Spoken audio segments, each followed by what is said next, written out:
10টা important question Assam পুলিচৰ কাৰণে দি দিম আৰু জিকেৰ ওপৰত ভিডিঅ' বিচাৰি আছিলে চ' মই জাষ্ট এতে ট্ৰাই কৰিলোঁ এইটো ভিডিঅ'ত যদি আপোনালোকৰ 10K লাইক আহে তেনেহ'লে আপোনালোকে জিকেৰ ওপৰত ভিডিঅ' ইউটিউবত লংভাৱে পাই যাব ঠিক আছে এইটো ইনষ্টাগ্ৰামৰ চেলেঞ্জ হয় 10K ঠিক আছে তো এতিয়া কথা হ'ল যে আমি অসমতে থাকোঁ প্ৰথম কুৱেশ্যনটো হ'ল অসমৰ ৰাজধানী কি অসমৰ ৰাজধানী আমি সকলোৱে জানো অসমৰ ৰাজধানী হৈছে দিছপুৰ নেক্সট ব্ৰহ্মপুত্ৰ নদীক অসমত কি বুলি জনা যায় এইটো এটা কমন কুৱেশ্যন হয় তো আহি যাব পাৰে কিন্তু মই এইটো কুৱেশ্যন আপোনালোকক কমেণ্ট বক্সত দিয়াৰ কাৰণে মই এৰি দিলোঁ ঠিক আছে তো নেক্সট আপোনালোকৰ কুৱেশ্যনটো আছে যে বিশ্বৰ আটাইতকৈ ডাঙৰ নদীদ্বীপ ক'ত আছে ঠিক আছে মাজুলীত আৰু এইটো অসমতে হয় নেক্সট অসমত কিমানখন ডিষ্ট্ৰিক্ট আছে অৰ্থাৎ কিমানখন জিলা আছে অসমত মুঠ বৰ্তমান 35খন জিলা আছে ঠিক আছে এতিয়া হ'ল অসমত কিমানখন ৰাষ্ট্ৰীয় উদ্যান আছে আৰু তাৰ ভিতৰত প্ৰথম ৰাষ্ট্ৰীয় উদ্যানখনৰ নাম কি অসমত মুঠ 7খন ৰাষ্ট্ৰীয় উদ্যান আছে তাৰ ভিতৰত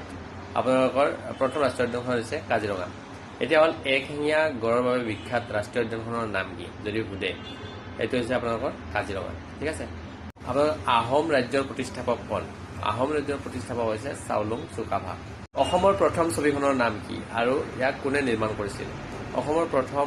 ছবিখনৰ নাম হৈছে জয়মতী আৰু এইটো আমাৰ জ্যোতিপ্ৰসাদ আগৰৱালা তেখেতে নিৰ্মাণ কৰিছিল কমন কুৱেশ্যন হয় ভোগালী বিহুৰ আন এটা নাম কি আপোনালোকে জানেনে তো এইটো সকলোকে জানিবলগীয়া কুৱেশ্যন হয় এইটোৰো কমেণ্ট মই কমেণ্ট বক্সত দিয়াৰ কাৰণে থৈ দিছোঁ দুটা যে অসমৰ ব্ৰহ্মপুত্ৰ নদীক আন কি নামেৰে জনা যায় আৰু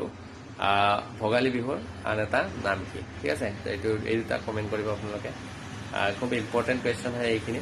আৰু এটা লাষ্টৰ আপোনালোকক কুৱেশ্যন দি দিওঁ অসম চুক্তি কেতিয়া স্বাক্ষৰ হৈছিল অসম চুক্তিটো আপোনালোকে এইটো জানিবলগীয়া কুৱেশ্যন হয়